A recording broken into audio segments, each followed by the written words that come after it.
പ്രിയപ്പെട്ട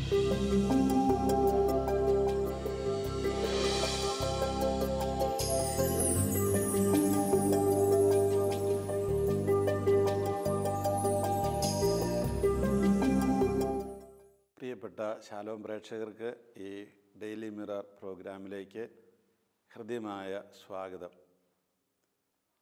നമ്മളുടെ ഇന്നത്തെ ഈ പരിചിന്തനം ആരംഭിക്കുന്നത് ഹെബ്രായർക്കുള്ള ലേഖനത്തിലെ ഒന്ന് രണ്ട് വാചകങ്ങൾ ഉദ്ധരിച്ചുകൊണ്ടാണ്. ഹെബ്രായർ ലേഖനം 6-ാം അധ്യായം 4 മുതലുള്ള വാക്യങ്ങളിൽ നമ്മൾ ഇപ്രകാരം വായിക്കുന്നുണ്ട്.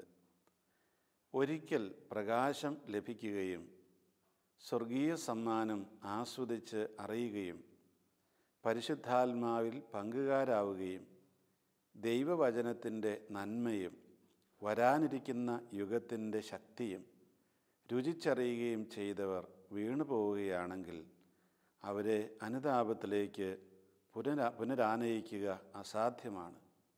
കാരണം അവർ ദൈവപുത്രനെ സ്വമനസ്സ അധിക്ഷേപിക്കുകയും വീണ്ടും കുരിശിൽ തറയ്ക്കുകയും ചെയ്തു. കൂടെ പെയ്യുന്ന മഴവെള്ളം കുടിക്കുകയും ആർക്ക് വേണ്ടി കൃഷി ചെയ്യപ്പെടുന്നുവോ അവരുടെ പ്രയോജനത്തിനായി സസ്യങ്ങളെ മുളപ്പിക്കുകയും ചെയ്യുന്ന ഭൂമി ദൈവത്തിൽ നിന്ന് അനുഗ്രഹം പ്രാപിക്കുന്നു. ഞെരിഞ്ഞിലുകളും മുള്ളുകളുമാണ് അവ പുറപ്പെടുവിക്കുന്നതെങ്കിലോ അത് പരിത്യക്തമാകും. അതിന്മേൽ ശാപം ആസന്നവുമാണ്. ദഹിപ്പിക്കപ്പെടുക എന്നതായിരിക്കും അതിൻ്റെ അവസാനം. ഒരു പക്ഷേ നമ്മുടെയൊക്കെ ജീവിതത്തിൽ നമ്മൾ കണ്ടുമുട്ടുന്ന ഒരു പ്രതിഭാസമാണിത്.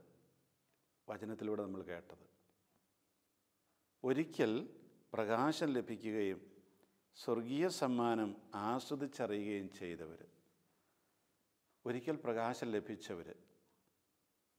നമുക്ക് മുൻപിൽ ഒരാൾ രാത്രിയിൽ ഒരു വിളക്ക് തെളിച്ചുകൊണ്ട്, ടോർച്ച് തെളിച്ചുകൊണ്ട് വഴി കാണിച്ച് നടക്കുകയാണ്. പക്ഷേ നമ്മളെന്ത് ചെയ്യുന്നു? ആ വെളിച്ചത്തിൽ നിന്ന് മാറി നടക്കുകയാണ്.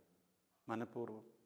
നമുക്ക് നമ്മുടേതായിട്ടുള്ള താല്പര്യങ്ങളുണ്ട്. അതുകൊണ്ട് അങ്ങനെ മാറി നടക്കുന്ന ഒരു വ്യക്തിയെ എങ്ങനെ രക്ഷപ്പെടുത്താൻ കഴിയും? ഇവിടുത്തെ പരാമർശം അതാണ്. ആ വ്യക്തിയെ പശ്ചാത്താപത്തിലേക്ക് കൊണ്ടുവരിക അസാധ്യമാണ്.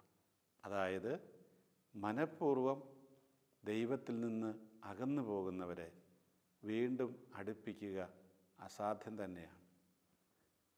അതാണ് വചനം പറയുന്നത്. വീണ്ടും പരിശുദ്ധാത്മാവിനെതിരായ പാപം ക്ഷമിക്കപ്പെടുകയില്ല എന്ന്. അതായത് പരിശുദ്ധാത്മാവ് നമുക്ക് സത്യം പറഞ്ഞു തരുന്നു. സത്യം എന്താണെന്നറിഞ്ഞിട്ടും അതിൽ നിന്ന് അകന്നു പോവുകയാണെങ്കിൽ, മനഃപൂർവ്വം അകന്നു പോവുകയാണെങ്കിൽ അത് ക്ഷമിക്കപ്പെടുകയില്ല. അതായത് ആ വ്യക്തിക്ക് പിന്നെ പശ്ചാത്തപിച്ച് തിരിച്ചു വരാൻ സാധിക്കുകയില്ല. അതാണ് ഇതിനർത്ഥം. നമ്മളൊക്കെ പ്രകാശം ലഭിച്ചവരാണ്. ജ്ഞാനസ്നാനത്തിൽ നമുക്ക് ആ പ്രകാശം കിട്ടിയതാണ്. സ്നാനം ചെയ്തിട്ടുണ്ട് നമ്മളെല്ലാവരും, കുളിച്ചിട്ടുണ്ട്. എന്തിലാണ്? ആ പ്രകാശത്തിൽ നമുക്കൊരു ജ്ഞാനം കിട്ടിയിട്ടുണ്ട്. ഏകസത്യദൈവമായ അവിടുന്ന് അയച്ച യേശുക്രിസ്തുവിനെയും നമ്മൾ അറിഞ്ഞിട്ടുണ്ട്. അപ്പോൾ ഈ പ്രകാശം നമുക്ക് കിട്ടിയിട്ടുണ്ട്, അറിവ് കിട്ടിയിട്ടുണ്ട്. പക്ഷേ മനഃപൂർവ്വം നമ്മൾ ആ പ്രകാശത്തിൽ നിന്ന് മാറി നടക്കുകയാണെങ്കിലോ നമ്മളെ പിന്നെ ആർക്കും പശ്ചാത്താപത്തിലേക്ക് കൊണ്ടുവരുവാൻ കഴിയുകയില്ല. അതുകൊണ്ടാണ് നമ്മൾ ക്രൈസ്തവ വിശ്വാസം സ്വീകരിച്ചവർ ഈ വിശ്വാസം ഉപേക്ഷിച്ച് പോയി കഴിഞ്ഞാൽ പിന്നെ അവരെ തിരികെ കൊണ്ടുവരിക വളരെ എളുപ്പമൊന്നുമല്ല. അതേസമയം നമ്മൾ വിചാരിക്കും ചിലരൊക്കെ ഇങ്ങനെ മദ്യപിച്ച് മയക്കുമരുന്നിന് അടിമപ്പെട്ട് കൊലയാളികളായിട്ടൊക്കെ നടന്നവർ നല്ല ജീവിതത്തിലേക്ക് തിരിച്ചു വരുന്നുണ്ട്. അതെന്തുകൊണ്ടാണ്? കാരണം അവരാരും ഈ വിശ്വാസത്തെ മനഃപൂർവ്വം തള്ളിപ്പറഞ്ഞവരല്ല. സാഹചര്യങ്ങൾ അവരെ അങ്ങനെ ആക്കിയതാണ്. ഒരാൾ മദ്യത്തിനടിപ്പെട്ടു പോയി, അറിവില്ലായ്മ കൊണ്ടാവാം. മയക്കുമരുന്നിനടിപ്പെട്ടു, ഏതെങ്കിലുമൊക്കെ ഗുണ്ടാസംഘത്തിൽ ചേർന്നു. ഒരു പരിധി വരെ അതെല്ലാം സാഹചര്യങ്ങളാണ്. അങ്ങനെ ആക്കിയെടുക്കാൻ കാരണം. അറിവില്ലായ്മയാണ്. നേരെ മറിച്ച് എല്ലാ അറിവും ഉണ്ടായിട്ടും ഇതിനെ വിട്ടുപോവുകയാണെങ്കിൽ പിന്നെ ആ വ്യക്തിയെ തിരികെ കൊണ്ടുവരാൻ കഴിയില്ല. അതുകൊണ്ടാണ് ഒരുപക്ഷെ എല്ലാം നന്നായിട്ട് അറിയുന്ന വൈദികരും സന്യസ്തരുമൊക്കെ തങ്ങളുടെ ഈ ജീവിതം ഉപേക്ഷിച്ച് പോയാൽ വിശ്വാസ ജീവിതം നയിക്കാൻ പ്രയാസപ്പെടുന്നത്. അവർക്ക് പലപ്പോഴും തിരികെ വരാനായിട്ടുള്ള സാധ്യത പശ്ചാത്തപിച്ച് വരാൻ വളരെ കുറവാണ്. കാരണം എന്താണ്? എല്ലാം അറിഞ്ഞവരാണ് അവർ, എല്ലാം അനുഭവിച്ചവരാണ്. എന്തൊക്കെയാണ് അവരറിഞ്ഞത്? പ്രകാശം ലഭിച്ചതാണ്. സ്വർഗീയ സമ്മാനം ആസ്വദിച്ചറിഞ്ഞവരാണ്. എല്ലാ ദിവസവും വിശുദ്ധ കുർബാനയിൽ പങ്കെടുത്ത് അത് സ്വീകരിച്ചവരാണ്. ആ സ്വർഗീയ സമ്മാനം ആസ്വദിച്ചിട്ട് അതിൽ നിന്ന് പിന്മാറിയാൽ പിന്നെ തിരികെ വരുമ്പോൾ അതിനെ അത്രയൊന്നും ആസ്വദിക്കാൻ കഴിയണമെന്നില്ല. വലിയൊരു ദുരന്തമായിരിക്കും. ഇത് ക്രൈസ്തവരെ സംബന്ധിച്ചും എല്ലാവരെ സംബന്ധിച്ചും ഇത് ബാധകമാണ്. മറ്റ് മതസ്ഥർക്ക്, വിശ്വാസികൾക്ക് കിട്ടാതിരുന്ന ഒന്ന് നമുക്ക് കിട്ടി, നമ്മളതിനെ അനുഭവിച്ചു, പക്ഷേ നമ്മൾ വീണു പോവുകയാണ്. തിരികെ വരാനായിട്ട് വളരെ ബുദ്ധിമുട്ടാണ്, മനഃപൂർവ്വം നമ്മളത് ഉപേക്ഷിച്ച് പോയാൽ. അപ്പോൾ നമ്മൾ ഓർക്കേണ്ടതുണ്ട്, ഈ മനഃപൂർവ്വം ഉപേക്ഷിക്കാനുള്ളൊരു പ്രവണത നമ്മളിലുണ്ടാകുന്നത് എപ്പോഴാണ്?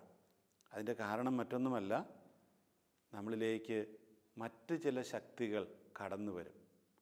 നമ്മളിൽ നിരന്തരമായിട്ട് പ്രവർത്തിക്കുന്ന ഈ ലോകത്തിൻ്റെ ശക്തികളുണ്ട്. ആ ശക്തികൾക്ക് നമ്മൾ അടിപ്പെട്ട് കഴിയുമ്പോൾ പിന്നെ ഇതിൻ്റെ മൂല്യം നമുക്ക് മനസ്സിലാക്കാൻ കഴിയില്ല. നമ്മുടെ സഭയെക്കുറിച്ചും വിശ്വാസ ജീവിതത്തെക്കുറിച്ചുമൊക്കെ ഏറ്റവും കൂടുതൽ വിമർശനം നടത്തുന്ന ആരാണ്? നമ്മൾ തന്നെയാണ്. നേരെ മറിച്ച് പുറത്തുള്ളവരല്ല. പുറത്തുള്ളവർ പിന്നെയും പറയും അത് സാരമില്ല, അതിപ്പോൾ അങ്ങനെയൊക്കെയാണ്, അതൊരു മനുഷ്യനല്ലേ, അല്ലെങ്കിൽ മനുഷ്യ സമൂഹമല്ലേ എന്നൊക്കെ പറയും. നേരെ മറിച്ച് നമ്മൾക്കത് ഒരിക്കലും ആ രീതിയിൽ കാണാനായിട്ട് കഴിയാതെ വരുന്നതിൻ്റെ കാരണം ഇതാണ്: നമ്മുടെ ഹൃദയം ദൈവത്തിൽ നിന്ന് അകന്നു പോയി കഴിഞ്ഞിരിക്കും. പിന്നെ നമുക്ക് ആ നന്മയുടെ അംശമില്ലാതാകുന്നു. അങ്ങനെ വരുമ്പോൾ പിന്നെ നമുക്ക് ഇതിനെ സ്വീകരിക്കാനായിട്ട് കഴിയുകയില്ല. അപ്പോൾ ഒരിക്കൽ പ്രകാശം ലഭിക്കുകയും സ്വർഗീയ സമ്മാനം ആസ്വദിച്ചറിയുകയും പരിശുദ്ധാത്മാവിൽ പങ്കുകാരാവുകയും ദൈവത്തിൻ്റെ ആത്മാവിനെ ദൈവം നമുക്ക് തന്നിട്ടുണ്ട്. ദൈവം നിരന്തരമായിട്ട് നമ്മളിലേക്ക് ആത്മാവിനെ വർഷിക്കുന്നുണ്ട്. സ്ഥൈര്യലേപനത്തിൽ നമുക്കറിയാം, ദൈവം ഈ ആത്മാവിനെ നമുക്ക് തന്നതാണ്. പിന്നീട് ഓരോ കൂദാശയിലും ഈ ആത്മാവിനെ നമുക്ക് തന്നതാണ്. നമ്മുടെ നിരന്തരമായിട്ടുള്ള പ്രാർത്ഥനയിലൂടെ ദൈവം ഈ ആത്മാവിനെ തന്നതാണ്. ഇതെല്ലാം അനുഭവിച്ചറിഞ്ഞിട്ട് ഈ ആത്മാവിൽ നമ്മൾ പങ്കുകാരായി എന്നിട്ട് നമ്മൾ വിട്ടുപോവുകയാണെങ്കിൽ പിന്നെ നമ്മളെ എങ്ങനെ തിരികെ കൊണ്ടുവരാൻ കഴിയും? പിന്നെ വേറെ ഒരു ആത്മാവില്ലല്ലോ നമുക്ക് ഇതുപോലെ ഒരു അനുഭവം തരാനായിട്ട്. വീണ്ടും പറയുകയാണ്, ദൈവവചനത്തിൻ്റെ നന്മയും വരാനിരിക്കുന്ന യുഗത്തിൻ്റെ ശക്തിയും രുചിച്ചറിയുകയും ചെയ്തവർ. എബ്രായർ ലേഖനം 4-ാം അധ്യായം 12-13 വാക്യങ്ങളിൽ പറയുന്നുണ്ടത്. അവിടെ പറയുന്നത് ഇത് ഇരുതല വാളാണ്. അതിൻ്റെ ശക്തിയെക്കുറിച്ച് അവിടെ പറയുന്ന കാര്യം നമുക്കൊന്ന് വായിച്ചു നോക്കാം. ദൈവത്തിൻ്റെ വചനം സജീവവും ഊർജ്ജസ്വലവുമാണ്, ഇരുതല വാളിനേക്കാൾ മൂർച്ചയേറിയതും ചേതനയിലും ആത്മാവിലും സന്ധിബന്ധങ്ങളിലും മജ്ജയിലും തുളച്ചു കയറി ഹൃദയത്തിൻ്റെ വിചാരങ്ങളെയും നിയോഗങ്ങളെയും വിവേചിക്കുന്നതുമാണ്. ഇതാണ് ആ ദൈവവചനം. ഈ ദൈവവചനത്തിൻ്റെ ശക്തി നമ്മൾ തിരിച്ചറിഞ്ഞവരാണെങ്കിൽ പിന്നെ അതിനെ ഉപേക്ഷിച്ചിട്ട് തിരികെ വരിക എന്നുള്ളത് എളുപ്പമല്ല. എല്ലാ ദിവസവും വിശുദ്ധ വചനം വായിച്ച്, ദൈവവചനം വായിച്ച്, ധ്യാനിച്ച്, പ്രാർത്ഥിച്ച് ആ വചനത്തിൽ നിന്ന് ധൈര്യം ഉൾക്കൊണ്ട് മുന്നോട്ട് പോകുന്ന അവസ്ഥയിൽ നമ്മളിൽ തിന്മ കയറി വന്നെന്ന് വരാം. അപ്പോൾ നമ്മൾ ഈ വചനത്തിൻ്റെ ശക്തി മറന്നു പോവുകയാണ്. നമ്മുടെ ഹൃദയത്തിലേക്കും മജ്ജയിലേക്കുമൊക്കെ തുളഞ്ഞു കയറിയിരുന്ന ആ വചനത്തെ വലിച്ചൂരി നമ്മൾ എറിയുകയാണ്. പിന്നെ നമുക്ക് ആ വചനത്തിൽ വിശ്വാസമില്ലാതെ വരുന്നു. അതിനുശേഷം പിന്നെ ഈ വിശ്വാസത്തിലേക്ക് തിരികെ കൊണ്ടുവരിക പ്രയാസം തന്നെ. അതാണ് വചനം പറയുന്നത്. അപ്പോൾ ഈ ദൈവവചനത്തിൻ്റെ ശക്തി നമ്മൾ അറിഞ്ഞവരാണ്. അതുപോലെ തന്നെ വീണ്ടും പറയുകയാണ്, വരാനിരിക്കുന്ന യുഗത്തിൻ്റെ ശക്തി. ദൈവവചനത്തിന് നന്മയോടൊപ്പം വരാനിരിക്കുന്ന യുഗം, ആ യുഗത്തെക്കുറിച്ചുള്ളൊരു പ്രത്യാശയുണ്ട്. ആരാണ് ഈ യുഗത്തെക്കുറിച്ച് നമുക്ക് വെളിപ്പെടുത്തി തന്നത്? അത് ഈശോ തന്നെയാണ്. ഈശോയുടെ വചനങ്ങളാണ് നമുക്കത് വെളിപ്പെടുത്തി തന്നത്. അപ്പോൾ ആ വരാനിരിക്കുന്ന യുഗത്തെക്കുറിച്ചുള്ള ഒരു പ്രത്യാശയുണ്ട്. ആ പ്രത്യാശ നമുക്ക് തരുന്ന ഒരു ശക്തിയുണ്ട്. നമുക്കറിയാം, പ്രത്യാശ എന്ന് പറയുന്നത് ഇല്ലാതെ വരുമ്പോഴാണ് നമ്മുടെ സർവ്വനാഡിയും തളർന്നു പോകുന്നത്. ഇനി മുന്നോട്ട് പോകാൻ പറ്റില്ല എന്നൊരു ചിന്തയിലേക്ക് വരികയാണ്. നേരെ മറിച്ച് വരാനിരിക്കുന്ന യുഗം നമുക്കൊരു പ്രത്യാശ തരും. ആ യുഗത്തിൽ നടക്കാൻ പോകുന്ന കാര്യങ്ങളെക്കുറിച്ച് നമുക്ക് ദൈവം വെളിപ്പെടുത്തുന്ന കാര്യങ്ങളിൽ നമ്മൾ ഉറച്ചു വിശ്വസിക്കുമ്പോൾ അത് തരുന്നൊരു ശക്തിയുണ്ട്. ആ ശക്തിയിലാണ് നമ്മൾ പലപ്പോഴും നമ്മുടെ ജീവിതം മുന്നോട്ട് കൊണ്ടുപോകുന്നത്. നമ്മുടെ അനുദിന ജീവിതത്തിൽ എത്രയോ ദുരിതങ്ങളുണ്ടാകുന്നു, സാമ്പത്തിക പ്രതിസന്ധികളുണ്ടാകുന്നു, വ്യക്തിപരമായിട്ടുള്ള ജീവിതത്തിൽ പ്രയാസങ്ങളുണ്ടാകുന്നു, കുടുംബജീവിതത്തിലുണ്ടാകുന്നു, സമർപ്പിത ജീവിതത്തിലും വൈദിക ജീവിതത്തിലൊക്കെ ഉണ്ടാകുന്നു. ഇവിടെയൊക്കെ നമ്മളെ മുന്നോട്ട് നയിക്കുന്നത് ഈ വചനത്തിൻ്റെ നന്മയും ഈ വരാനിരിക്കുന്ന യുഗത്തിൻ്റെ ശക്തിയും, ആ പ്രത്യാശ നമുക്ക് തരുന്ന ശക്തിയും അതെല്ലാമാണ്. ആ പ്രത്യാശ നഷ്ടപ്പെട്ട് കഴിയുമ്പോൾ പിന്നെ നമുക്ക് ശക്തിയില്ലാതാകുന്നു, നമ്മൾ ജീവിക്കാൻ ആഗ്രഹമില്ലാത്തവരാകുന്നു, നമ്മൾ ചെയ്യുന്ന എല്ലാ പ്രവൃത്തികളും ഒന്നും ശരിയാകാതെ പോകുന്നു. നമുക്കറിയാം, പ്രത്യാശയില്ലാത്ത, ഭാവിയിലേക്ക് നോക്കുമ്പോൾ എല്ലാം ഇരുട്ടായി കാണുന്ന ഒരു വ്യക്തിയുടെ പ്രവർത്തനങ്ങൾ, ഒരു വ്യക്തിയുടെ സംസാരങ്ങൾ, പ്രതികരണങ്ങളെല്ലാം അതിനനുയോജ്യമായി തീരും. അയാൾക്ക് പിന്നെ ഒരു താല്പര്യവും ഉണ്ടാവില്ല. കാര്യങ്ങൾ ചെയ്യാനായിട്ട്, ഈ ജീവിതത്തെ മുന്നോട്ട് നയിക്കാനായിട്ട് താല്പര്യമില്ലാത്ത അവസ്ഥ വരും. അങ്ങനെ വന്നു കഴിഞ്ഞാൽ പിന്നെ അയാളെ തിരികെ കൊണ്ടുവരിക വളരെ പ്രയാസമാണ് എന്നാണ് വചനം പറയുന്നത്. ഇങ്ങനെയുള്ളവർ വീണു പോവുകയാണെങ്കിൽ അവരെ അനുതാപത്തിലേക്ക് പുനരാനയിക്കുക അസാധ്യമാണ്. വചനം പറഞ്ഞത് പ്രയാസമാണെന്ന് തന്നെയല്ല, അസാധ്യമാണെന്നാണ് പറയുന്നത്. അത് ശരിയല്ലെന്ന് നിങ്ങൾ ആലോചിച്ച് നോക്കുക. നമ്മളെല്ലാ കാര്യങ്ങളും അനുഭവിച്ചു. ദൈവത്തിൻ്റെ കൃപ, വചനത്തിൻ്റെ നന്മ, വരാനിരിക്കുന്ന യുഗത്തിലുള്ള പ്രത്യാശയുടെ ശക്തി, ഇതെല്ലാം അനുഭവിച്ചിട്ട് ഒരു സുപ്രഭാതത്തിൽ നമ്മൾ തിന്മയിലേക്ക് വീണു പോവുകയാണ്. അങ്ങനെയെങ്കിൽ തിരികെ വരാനുള്ള സാധ്യത വളരെ കുറവാണ്. ബൈബിൾ നന്നായിട്ട് എനിക്കറിയാമെങ്കിൽ, എന്നിട്ടും ഞാൻ വീണു പോയെങ്കിൽ പിന്നെ ഈ ബൈബിളിലെ വാചകങ്ങൾ പറഞ്ഞ് എന്നെ മാനസാന്തരപ്പെടുത്താൻ ആർക്കെങ്കിലും പറ്റുമോ? പറ്റില്ല. കാരണം ആ പറയുന്നവരെക്കായി വളരെ നന്നായിട്ട് എനിക്കതറിയാം. അതുകൊണ്ട് ഞാനതിങ്ങനെ വെറുതെ കേൾക്കുമെന്ന് മാത്രമേ ഉള്ളൂ. പ്രതികരണമൊന്നും എന്നിൽ ഉണ്ടാവുകയില്ല. അതുപോലെ തന്നെ വരാനിരിക്കുന്ന യുഗത്തെക്കുറിച്ച് ഇവിടുത്തെ ഒന്നും സാരമില്ല, കർത്താവ് വാഗ്ദാനം ചെയ്തിരിക്കുന്ന ആ യുഗം വരുമ്പോൾ നമുക്കെല്ലാം ശരിയാവും, എനിക്കറിയത്തില്ലാഞ്ഞിട്ടല്ലല്ലോ ഞാൻ വീണുപോയത്. അതുകൊണ്ട് വീണുപോയ അവസ്ഥയിൽ ഉപദേശങ്ങൾക്കൊന്നും എൻ്റെ മനസ്സിനെ മാറ്റാനായിട്ട് കഴിയുകയില്ല. അതുപോലെ തന്നെ പരിശുദ്ധാത്മാവിൽ പങ്കുകാരായവരാണ്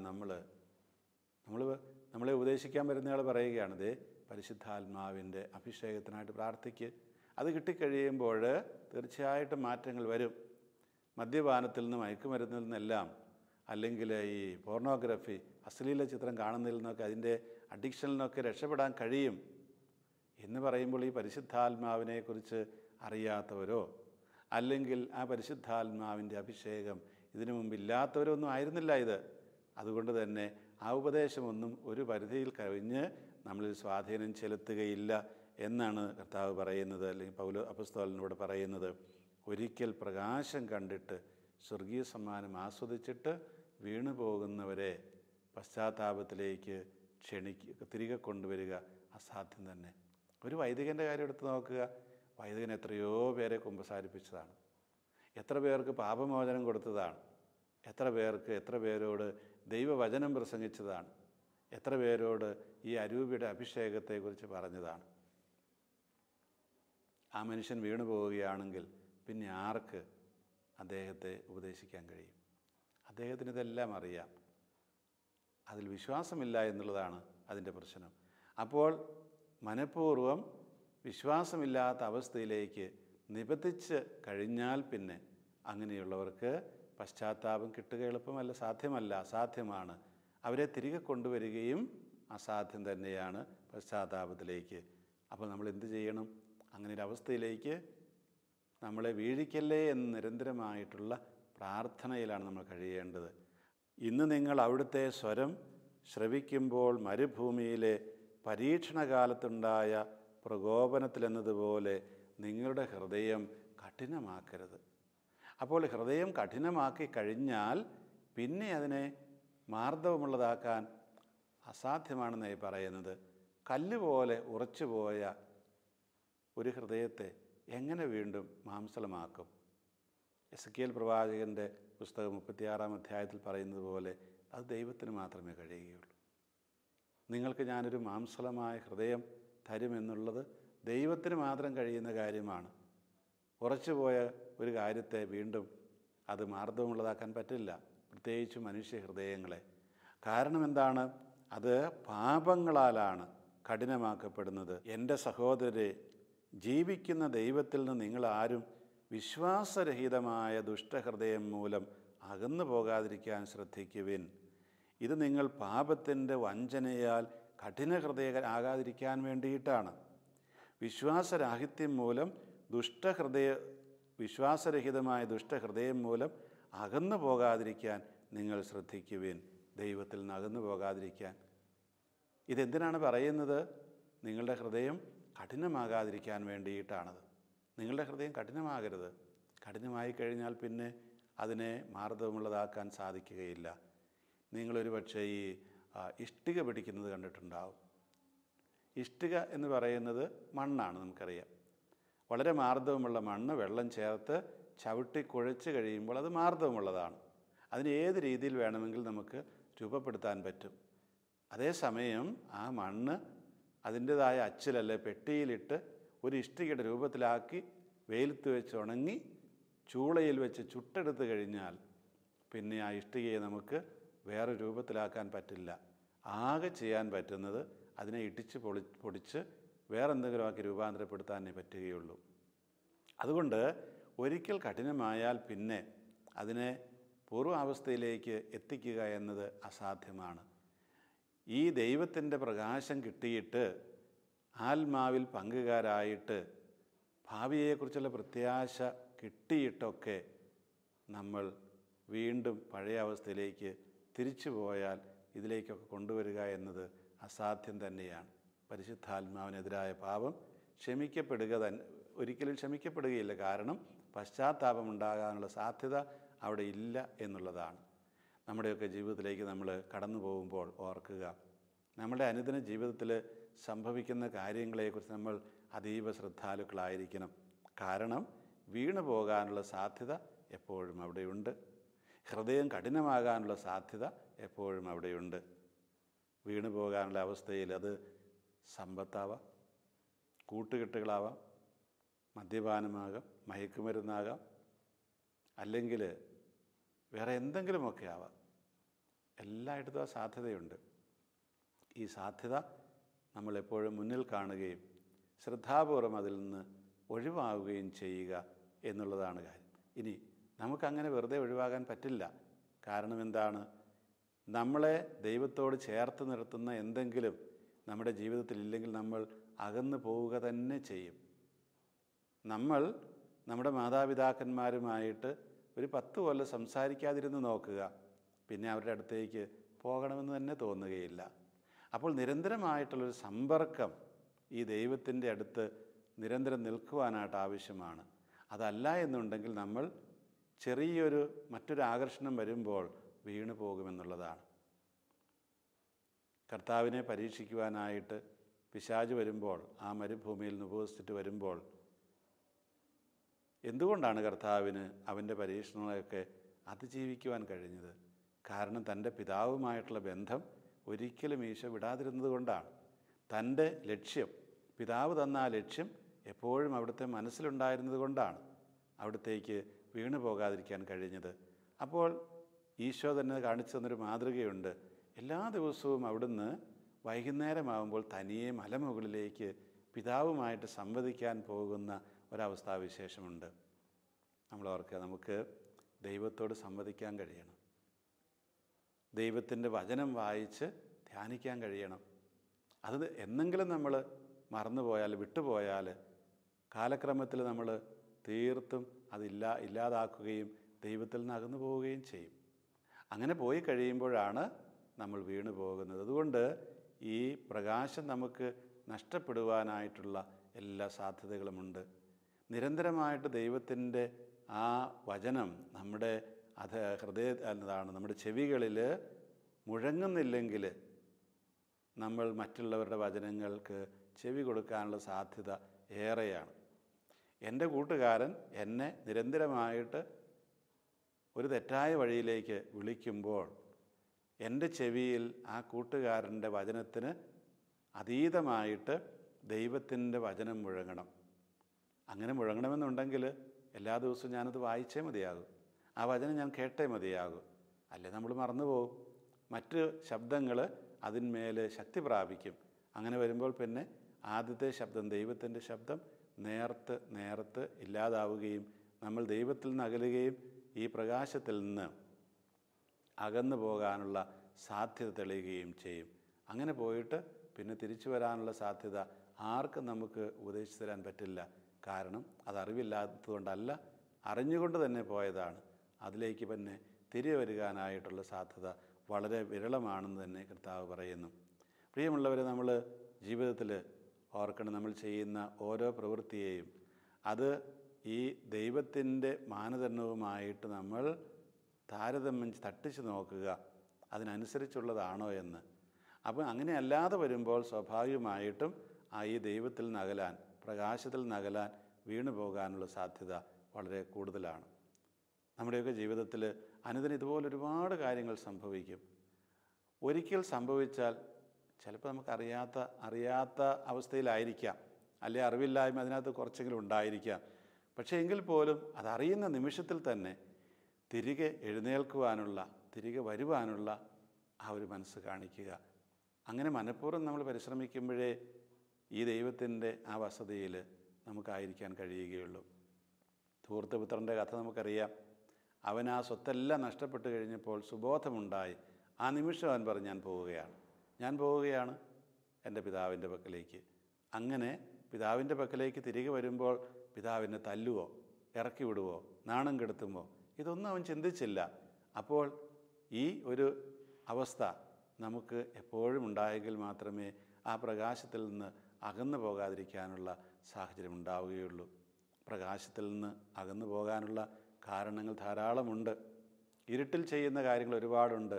ഇരുട്ടൊരു മറയാക്കിയിട്ട് പല കാര്യങ്ങളും ചെയ്യുന്നവരുണ്ട്. അപ്പോൾ ആ മറയിലേക്ക് നമ്മളും പോയി കഴിഞ്ഞാൽ ഒരു പക്ഷേ ഈ ലോകത്തിൻ്റെ ശക്തികൾ നമ്മളെ കീഴ്പ്പെടുത്തിയെന്ന് വരാം. പ്രിയമുള്ളവരെ, ദൈവം അതിന് നമ്മളെ അനുവദിക്കാതിരിക്കട്ടെ. നമുക്ക് പ്രാർത്ഥിക്കാം. കാരുണ്യവാനായ ദൈവമേ, നീ ഞങ്ങൾക്ക് നിൻ്റെ പുത്രനിലൂടെ ആവശ്യമായ പ്രകാശം നൽകിയല്ലോ. ഈ ലോകത്തിലൂടെയുള്ള ഇരുട്ട് നിറഞ്ഞ വഴികളിൽ വഴികാട്ടിയാകുന്ന ആ പ്രകാശം നിന്നിലേക്ക് ഞങ്ങളെ ആനയിക്കുന്ന പ്രകാശമാണല്ലോ. ഞങ്ങളത് അനുഭവിച്ചറിഞ്ഞവരാണ്. നിൻ്റെ പരിശുദ്ധാത്മാവിൽ ഞങ്ങൾ പങ്കുകാരായവരാണ്. നിൻ്റെ വചനത്തിൻ്റെ നന്മ ഞങ്ങൾ മനസ്സിലാക്കിയവരാണ്. ഭാവിയിലേക്കുള്ള പ്രത്യാശ നിറഞ്ഞ ജീവിതം, അതിൻ്റെ ശക്തി ഞങ്ങൾ തിരിച്ചറിഞ്ഞവരാണ്. എന്നിട്ട് ഞങ്ങൾ ആരെങ്കിലുമൊക്കെ വീണുപോകാൻ സാധ്യത ധാരാളമുണ്ട്. സ്നേഹപിതാവായ ദൈവമേ, നിൻ്റെ കരവലയത്തിൽ ഞങ്ങളെ ഓരോ നിമിഷവും ഒതുക്കി നിർത്തണമേ. നിൻ്റെ കൈകൾക്കുള്ളിൽ ഞങ്ങളെ കൊട്ടിപ്പിടിക്കണമേ. നിൻ്റെ പ്രകാശത്തിൽ നിന്ന് അകന്നു പോകാതിരിക്കാൻ എപ്പോഴും ഞങ്ങളെ സഹായിക്കണമേ. നിത്യം പിതാവും പുത്രനും പരിശുദ്ധാത്മാവുമായ സർവേശ്വര.